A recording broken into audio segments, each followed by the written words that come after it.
Praise the Lord. I greet you very good morning in the precious name of our Lord and Savior Jesus Christ. మన ప్రభువును రక్షకుడైన యేసుక్రీస్తు నామంలో మీ అందరికీ శుభాలు తెలియజేస్తున్నాను. ఎలా ఉన్నారు? మీరు అంతా బాగున్నారా? మీకోసం ఎల్లప్పుడూ ప్రార్థన చేస్తున్నాను. యెహోషువ గారు అంటారు కదా, నేను నా ఇంటి వారును యెహోవాను సేవిస్తామని. దేవుని ఉద్దేశము, దేవుని ప్రణాళిక ఇప్పుడు కూడా కుటుంబం అంతా దేవుని సేవించాలి, కుటుంబం అంతా రక్షణ పొందాలని. ఏ కుటుంబం అయితే కలిసి దేవుని ఆరాధిస్తుందో, ఏ కుటుంబం అయితే కలిసి దేవుని మందిరానికి వెళ్తున్నారో ఆ కుటుంబం అంతా కూడా ఆశీర్వదించబడతారని, ఆ కుటుంబంలో దేవుని మహిమ ఉంటుందని, ఆ కుటుంబం ద్వారా దేవుని నామం ఎంతో గణపరచబడుతుందని. మీలో కొంతమంది మీ ప్రార్థన అవసరాలు తెలియచేశారు, మా కుటుంబం అంతా రక్షణ పొందాలని. బైబిల్ చదివిస్తుంది, తన మొరపెట్టు వారికి దేవుని రక్షణ సమీపంగా ఉందని. మీ కుటుంబం కోసం మీరు ప్రార్థన చేయండి, మేము మీకోసం ప్రార్థన చేస్తాం, మీ కుటుంబం అంతా రక్షణ పొందాలని, మీరంతా కూడా దేవుని సన్నిధిలో ఉండాలని మీకోసం నేను ప్రార్థన చేస్తున్నాను. దేవుడు ఖచ్చితంగా మీ జీవితంలో మేలు చేస్తారని. ప్రతిరోజు కూడా బైబిల్ గ్రంథంలోంచి ఒక వాగ్దానం ధ్యానం చేస్తున్నాం కదా, ఈరోజు కూడా ఒక వాగ్దానం ధ్యానం చేద్దాం. చూడండి, బైబిల్ చిన్న వాళ్ళంతా ఓపెన్ చేయండి.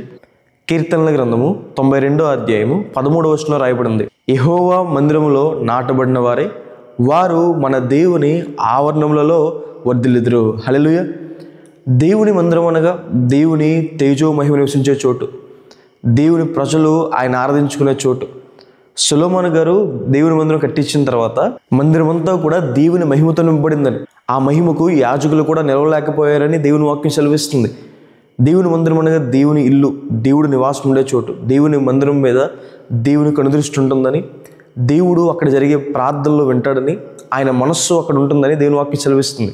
ఎవరైతే దేవుని మందిరానికి క్రమంగా వస్తారో, దేవుని మందిరాన్ని ప్రేమిస్తారో వారు వర్ధిల్లుతారని, ఆయన మందిరంలో ఉన్న మేలు చేత దేవుడు వారిని తృప్తిపరుస్తారని, ఆయన మందిరంలో మనకు సంపూర్ణమైన సంతోషం ఉందని, ఆయన మందిరంలో మనకి సమాధానం ఉందని, ఆయన మందిరంలో మనకి దేవుని సహాయం దొరుకుతుందని. దేవుడు మనల్ని అభివృద్ధి పరిచేవారు, దేవుడు మనల్ని విస్తరింపచేసేవారు, దేవుడు మనల్ని వర్ధిల్ల చేసేవారు.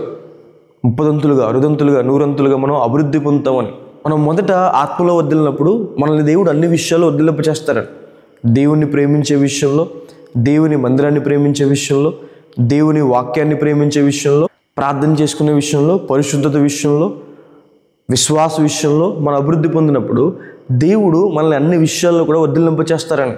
బైబిల్లో మనం చాలామంది జీవితాలు చూస్తాం. ఎవరైతే దేవుణ్ణి ప్రేమించారో, ఎవరైతే దేవుని మందిరాన్ని ప్రేమించారో, దేవుని సన్నిధిని ప్రేమించారో వారు అభివృద్ధి పొందినట్టు. దావీదు గారు దేవుణ్ణి ఎంతగానో ప్రేమించారు, దేవుని మందిరాన్ని ఎంతగానో ప్రేమించారు. దేవుడు తరతరాలకి కావలసిన దీవెన ఆశీర్వాదం దావీదు గారికి ఇచ్చారని. కోరాహు కుమారులు దేవుని మందిరాన్ని ఎంతగానో ప్రేమించారని.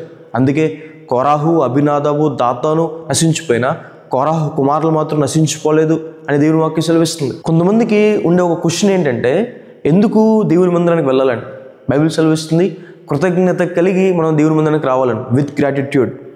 దేవుడు మీ జీవితంలో చేసిన మేలు జ్ఞాపకం చేసుకుంటూ, మనల్ని చేసింది ఆయనే, మనల్ని నడిపిస్తుంది ఆయనే, మన కొరకు ప్రాణం పెట్టింది ఆయనే, మనకి పాపక్షమాపణ అనుగ్రహించింది ఆయనే. ఈరోజు మనం ఇలా ఉన్నామంటే ఇదంతా దేవుని కృప. దేవుడు చేసిన మేలుని జ్ఞాపకం చేసుకుంటూ ఆయన సన్నిధికి మనం రావాలని, ఆయన మందిరాన్ని మనం ఆశ్రయించాలని, ఆయన యొద్దకు వచ్చేవారిని దేవుడు ఏమాత్రం కూడా త్రోసివేయరని, ఆయన యొద్దకు వచ్చేవారి యొద్దకు ఆయన వస్తాడని దేవుని వాక్యం సెలవిస్తుంది. మీరు దేవుని మందిరానికి క్రమంగా వెళ్ళే వ్యక్తులైతే మీ కష్ట సమయంలో, శ్రమ సమయంలో, ఒంటరితనంలో ఎవరో మీ దగ్గరికి రాకపోయినా దేవుడు మాత్రం ఖచ్చితంగా మీ వద్దకు వస్తారని, దేవుడు మిమ్మల్ని విడిచిపెట్టని, మీకు సహాయం చేయడానికి, మీకు మేలు చేయడానికి, మిమ్మల్ని విడిపించడానికి దేవుడే దిగి వస్తాడని దేవుని వాక్యం సెలవిస్తుంది. కాబట్టి ఎవరైతే దేవునితో సహవాసం చేస్తారో, ఎవరైతే దేవుని మందిరానికి వెళ్తారో, ఎవరైతే క్రమంగా దేవుని ఆరాధిస్తారో వారు వర్ధిల్లుతారని. హల్లెలూయా.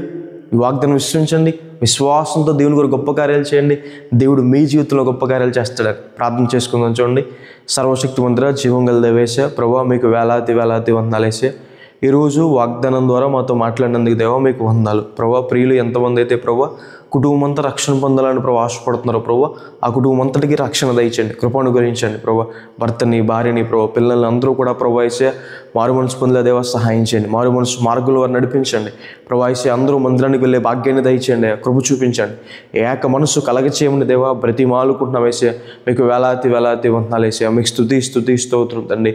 ప్రభు అయితే మీ మందిరానికి వచ్చేవారు, ప్రభు మీ సన్నిధి కాంతి ఉండే చోటుకు వచ్చేవారు, ప్రభు అయితే వారు వర్ధిల్లుతారని సెలవిచ్చిన రీతిగా ప్రభు వర్ధిల్లింపు చేయండి, సహాయం చేయండి ప్రభు. 30ంతులుగా 60ంతులుగా 100ంతులుగా వర్ధిల్లింపు చేయండి ప్రభు. ఉద్యోగ విషయాల్లో ప్రభు ప్రభా యేసయ్య చదువుల్లో ప్రభా యేసయ్య ఆరోగ్యపరంగా మానసికంగా కుటుంబపరంగా వర్ధిలత అందరికీ దయచేయండి, మేలు చేయండి. ఈ వాగ్దానం వీక్షిస్తున్న వారి జీవితంలో వారిని ఆశీర్వదించమని అప్పుల బాధలను బయటకు తీసుకురండి. అనారోగ్యంతో ఉన్న వారు ముట్టండి, స్వస్థపరచండి. చదువుకునే వారికి మీ సహాయాన్ని సహకారాన్ని అందించండి. రాకపోకలు మీరు తోడేయండి, కృప చూపించమని దేవ. మేలుతో వాళ్ళు తృప్తిపరచమని దేవ. మీ సహాయాన్ని సహకారాన్ని అందించమని దేవ. యేసు నామమున అడిగి వేడుకుంటున్నాను తండ్రి, amen. God bless you. God bless India.